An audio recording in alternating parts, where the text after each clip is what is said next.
Iran ने straight of Hormuz को फिर से बंद कर दिया है। हमारी शर्तें पूरी होने तक कोई भी जहाज इस रास्ते पर ना आए। IRGC की तरफ से कहा गया आदेश का उल्लंघन करने वाले जहाजों पर सीधा हमला किया जाए। ईरान ने फिर बंद किया हॉर्मुज स्ट्रेट। लेबनान पर हमलों के बाद बंद किया हॉर्मुज। ईरान की इजरायल को सीधी चेतावनी, लेबनान पर हमले बंद करे इजरायल। अब इस MOU से ईरान पीछे हट गया और हॉर्मुज को एक बार फिर बंद कर दिया, क्योंकि ईरान का कहना है कि MOU लागू ही नहीं हुआ। उसका तर्क है कि इजरायल ने लेबनान पर हमले नहीं रोके, ये तो समझौते की पहली ही शर्त का उल्लंघन हो गया। ने सोशल मीडिया पर पोस्ट करते हुए ऐलान किया कि अब ईरान को एक फूटी कौड़ी नहीं मिलेगी। ट्रंप ने लिखा, अमेरिका ईरान को कोई वित्तीय राहत नहीं देगा और ना ही पैसे देगा। आपको कोई बुलाया नहीं, वो कह रहे हैं हम जब चाहेंगे साइन कर देंगे। अरे मीडिएटर कोई जोक होता है क्या? मीडिएटर सर कर तो दिए थे, लेकिन उस सिग्नेचर का फायदा तो कोई नहीं हुआ। साइन तो हुए हैं, लेकिन हुआ क्या उससे? कुछ भी नहीं। मीडिएटर की बिना मौजूदगी में साइन हो रहा है क्या? ये कैसे हो सकता है कि वो स्ट्रेट ऑफ हॉर्मुज को अब बंद कर रहा है और अगर कोई भी जहाज वहां से गुजरेगा तो उस पर हमला किया जाएगा। और इसीलिए कच्चे तेल में आज लगातार दूसरे दिन भी तेजी रही। 2 दिनों में कच्चा तेल 18% तक महंगा हो चुका है। ईरान का कहना है कि जब तक अमेरिका और ईरान के बीच हुए समझौते ये दोनों शर्त पूरे नहीं होते, तब तक स्ट्रेट ऑफ हॉर्मुज पूरी तरह बंद रहेगा। इस फैसले के बाद पूरी दुनिया में कच्चे तेल की सप्लाई ठप होने का खतरा मंडरा। लेबनान पर हमले होने के कारण हॉर्मुज बंद किया गया। ट्रंप ने कहा कि ईरान को अब कोई रकम नहीं मिलेगी। ट्रंप ने धमकी दी कि ईरान पूरी तरह खत्म हो चुका है। इसको राष्ट्रपति ट्रंप ने ईरान के साथ बातचीत के लिए सजाया था। उस मेज को इजराइल ने अब जंग के मैदान में बदल कर रख दिया है।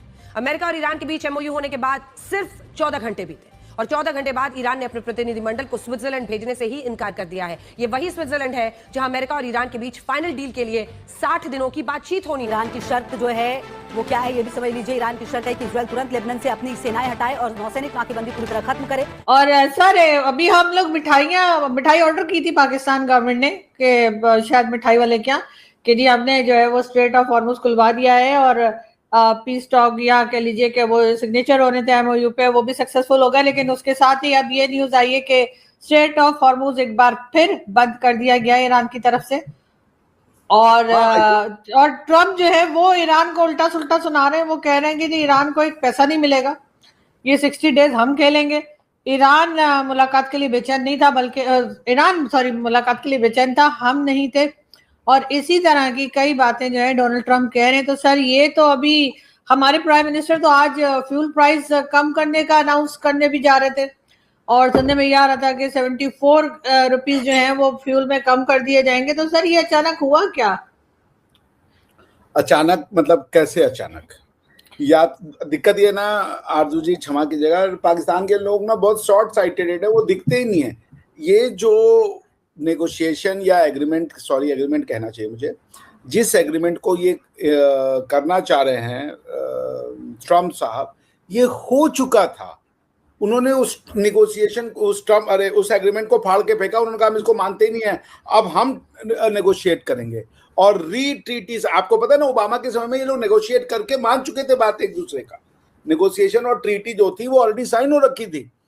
बट ट्रम्प सेड दैट मगर सर ये तो अभी 60 डेज की बात हुई थी, ये तो 60 आवर्स भी नहीं चला। जी मेरी बात तो सुन लीजिए ना। तो आप अगर पैटर्न नहीं देखेंगी, आप इसको एक वन ऑफ आइसोलेटेड इंसिडेंट देखेंगी, तो आपको ये बात बहुत सरप्राइज करेगा। इसमें आप एक तरीके से बोलेंगे अरे अचानक हो गया और ये कैसे हो गया, ये तो होना नहीं था। हम सबको तो दिख रहा था, हम सबको ये बात पता थी कि जो ट्रम्प साहब जिस तरीके से बिहेव कर रहे हैं उनके ऊपर ट्रस्ट करना मूर्खता वाली बात है। आपको क्या लगता है कि क्यों नहीं स्विट्जरलैंड आया, नॉर्वे आया, फिनलैंड आया, फ्रांस आया, कनाडा आया, कोई कंट्री नहीं आया इनका मीडिएटर बनने? क्यों? क्योंकि सबको पता था वो सबको जलील करेंगे।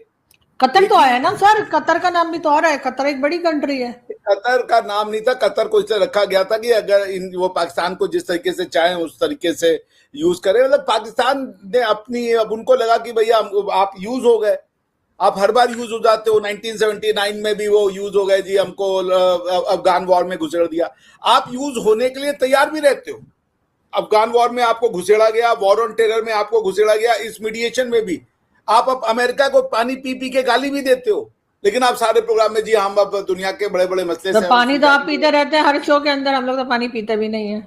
हाँ, तो मगर हम लोग पानी पी पी के गरियाते नहीं है ना, पानी पी के हम लोग पचाते हैं और पाचन क्रिया शांत रखते हैं अपनी। आप लोग पानी पी करके गालियां देती हैं, जिसका पानी पीती है उसको भी। जोक सपाट में आपसे कह रहा हूँ Aarzoo ji, this was always anticipated when अगर आप नेगोशिएट करते हैं या मीडिएट करते हैं तो पहली रिक्वायरमेंट होता है Arzoo ji, as a mediator या as someone who is arbitration तो नहीं कहना चाहिए, जो मीडिएट कर रहा है, गुडविल, कि दोनों पार्टी के अंदर एक जेन्युइन डिजायर हो to enter into a negotiation to sort out the differences.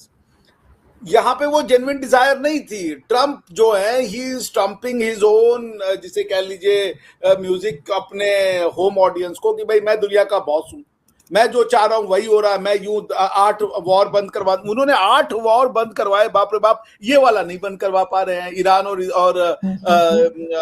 ये गलत जगह पंगा ले बैठे हैं। ये ईरान को बहुत हल्के में ले रहे थे। इनका ख्याल था कि ईरान, अरे सर छोड़े ना आपकी बात को, मेरी बात भी सुन ले। ये बात आ जानी है, ये इजराइल और लेबनान का वॉर नहीं रुकवा पा रहे हैं, बाकी सारे वॉर रुकवा दिए थे। अच्छा, ये बार बार मतलब मैं यार हैरान हो गया कि आखिर ट्रम्प साहब की बात की क्रेडिबिलिटी शून्य है। ये होना ही था आरजू जी। मैं आपसे पिछले जितने भी शो में आया मैंने कहा आप देख लीजिएगा, मैं आपसे बात करूंगा इस मीडिएटर का क्या हश्र होता है। I am a lawyer, I am a trained lawyer. आप अपना दुनिया भर में मजाक बनाने पहुंच जाते हो, किसी का भी यूज होने के लिए पहुंच जाते हो।